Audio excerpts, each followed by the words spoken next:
Hello and welcome to Secrets of Organ Playing podcast. We are your hosts, Vidas Pinkevičius and Aušra Pinkevičienė. We've been mastering secrets of organ playing for more than 20 years and sharing them on this blog since 2011. On this show, which we create from our home in Vilnius, Lithuania, we strive to help you grow in every area of organ playing, including practice, technique, repertoire, sight reading, hymn playing, improvisation, composition, music theory, harmony, and many others. Our hope is to help you become a complete musician, or what we call as total organist, a program which we have created to help you reach your dreams faster than you would do on your own. If you are new here, we invite you to subscribe to receive free updates of this blog at organduo.lt.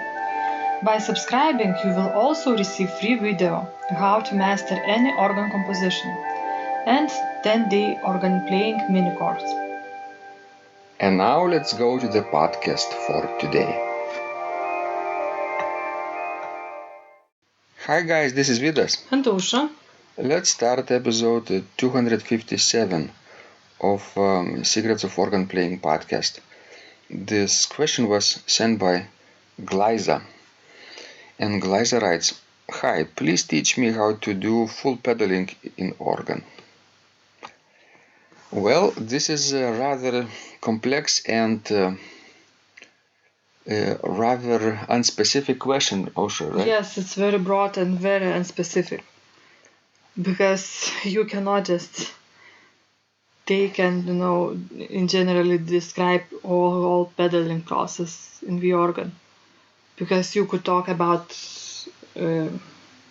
position on the organ bench, how you position yourself, your body, how would you pedal, if you would play early music, how would you pedal if you play romantic music, how would you pedal if you would play modern music, and how would you pedal if you play on the historical instrument, and how would you play, certain piece on the modern instrument.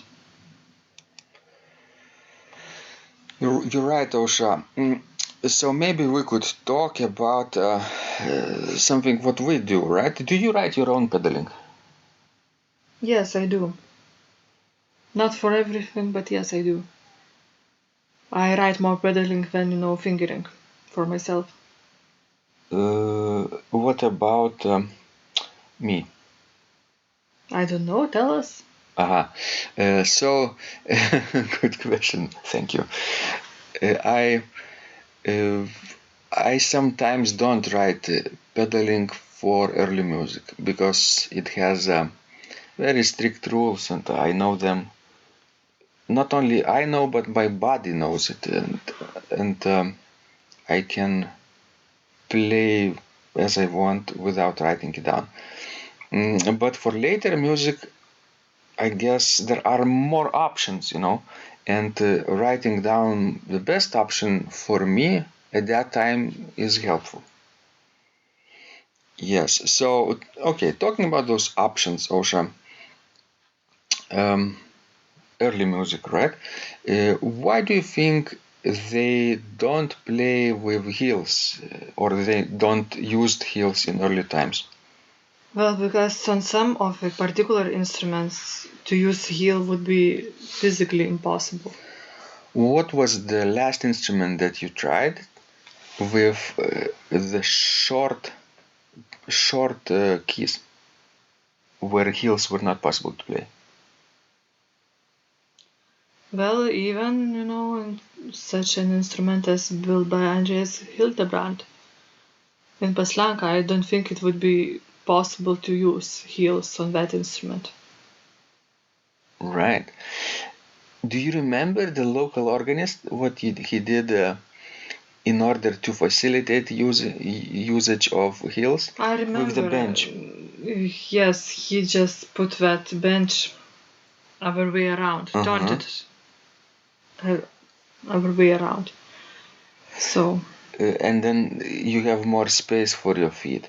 In one way, it's good, right? He doesn't damage the organ or pedal board or something.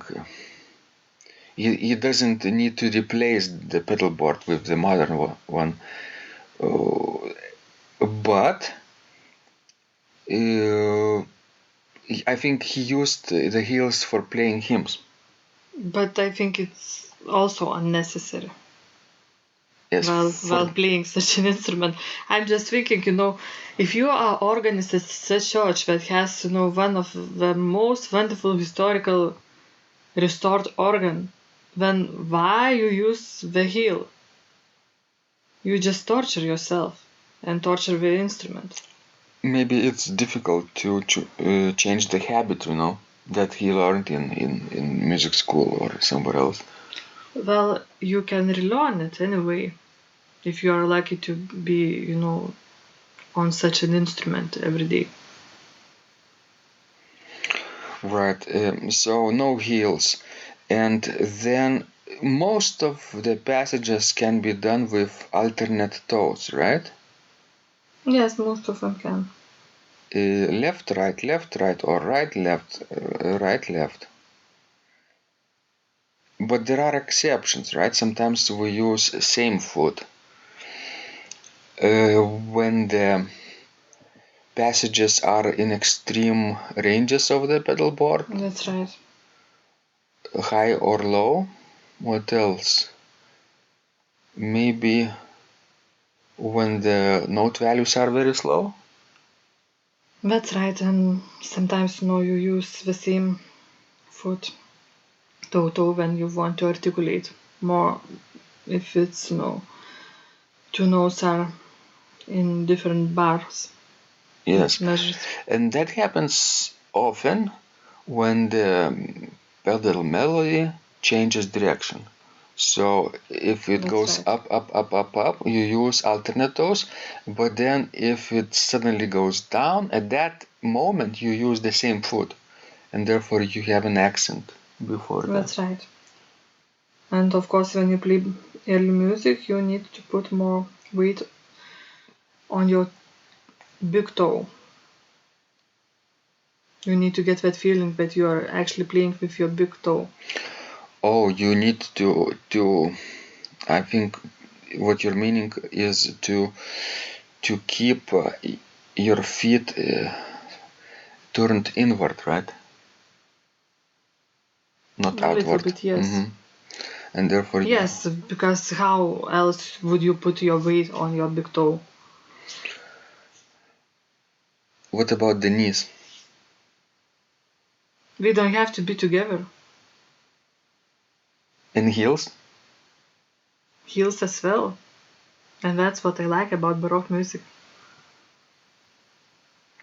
I see. And the later music, right? You can do almost whatever you want, right? Toe and heel, left and right. Are there any instances that you particularly avoid using heels and toes in any way? Yes, there is one rule that I avoid. I never put my heel on the sharps.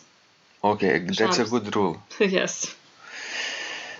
What if, by the way, what if you play that sharp with the right foot and at the same time you have to depress the swell pedal? And your left foot is, busy. Well, then I don't put then I will not use a swell box. Like in Reger with double pedal. Yes. Then my assistant would have to do it for me. And who's your best assistant? You? Thank you. Now let's talk about things that I think it will be useful to people to understand when they play scale passages in romantic and modern music. There is that rule: toe toe heel heel, toe toe heel heel. Left right, but first you depress toe left heel heel with different feet. The French toe technique.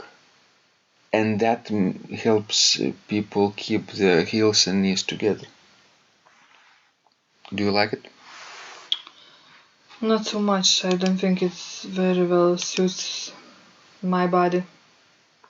Because when I was, taught how to play the organ, nobody told me this rule. So I never kept my heels and toes together.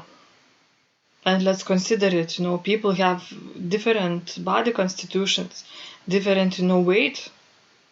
And if, for example, for somebody who is, let's say, overweight, to keep, heels and toes together and knees together, I think it's almost impossible. Yeah.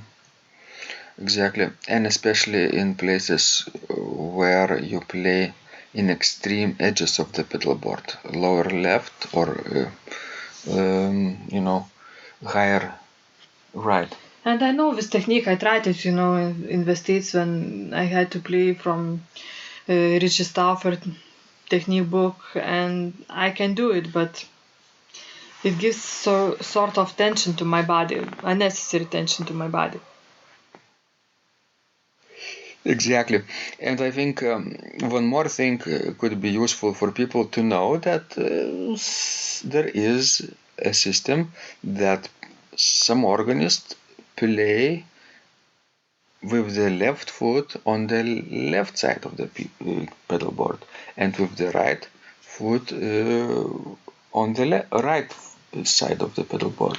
In general, my rule when playing, romantic or lieder music is to see how much, swellbacks I will need to use for a particular piece. And then if I need to use a lot of swell pedal, I try to do as much pedaling with my left foot as possible. What about you? I agree. Yeah, swell pedal is an important consideration to make right from the start, right? When you choose your choices for pedaling,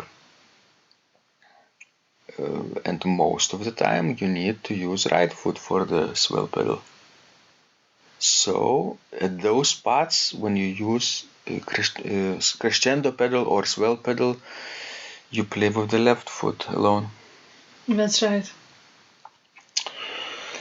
And of course, if you want to learn how to pedal and develop, advanced pedal technique suitable for romantic and modern music, consider joining our pedal virtuoso master course. We have there total pedal scales and arpeggios over 1 and 2 octaves in 24 keys with single voice and double octaves. After that course, it lasts, I think, 12 weeks. You can go back to your difficult pedal pieces, and you will find out most definitely that they are not as difficult anymore. That's right. Yes. Thank you, guys. This was Vidas. And Usha. And remember, when you practice, miracles happen. This blog is supported by Total Organist, the most comprehensive organ training program online, where you will find courses for every area of organ playing, including technique, practice, sight reading, repertoire playing, hymn playing, improvisation, composition, music theory and harmony, with hundreds of scores and thousands of exercises. Here is what some of the students are saying. Hugh writes, "The sight reading course has helped me tremendously. Thank you very much for your SS courses and all your help." Robert writes, I found the fingerings, registration ideas and general comments to be excellent. John writes, "I have found your download very helpful. It was really excellent. I have watched some of your teaching videos, and when I read your instructions, I tried to imagine you are there teaching me. You may feel disappointed that I am 2-3 days behind, but I am a slow learner, and I have committed to taking the time to get it right as you say. But the other night my wife commented that she had never heard me play such a detailed melody in the left hand so well. My left hand is generally poor. Robert writes, it has been a great pleasure in my life of having discovered your courses and material as well as the YouTube work of recordings. You have a calm and pleasant way of teaching. Ron writes, Hi Vidas and Ausra, thank you guys. What a wonderful response to my email note to you. You've got me right, and I feel you understand my level of playing. Yes, at home and lucky that I have an organ for that reason. I am paying attention to this, and I am going to try this haha no longer secret model. Yes, and I love Cesar Frank too. What is very nice about your blog podcast is that Ausra and Vidas are like a Socratic dialogue, and by bouncing things off of each other, so much more information comes out and is expressed. Your comments contain a wealth of information and understanding. I really appreciate this. It is very inspiring and will keep us moving forward. Would you like to receive the same or even better results that our students are getting? If so, join them at organduo.lt/total-organist. And of course, you will get the first month free too. You can cancel anytime. Also, if you haven't yet subscribed to receive free updates of this blog, make sure you do that at organduo.lt. By subscribing, you will also receive free video, how to master any organ composition and 10-day organ playing mini course. This was Vidas. And Ausra from Secrets of Organ Playing. And remember, when you practice, miracles happen.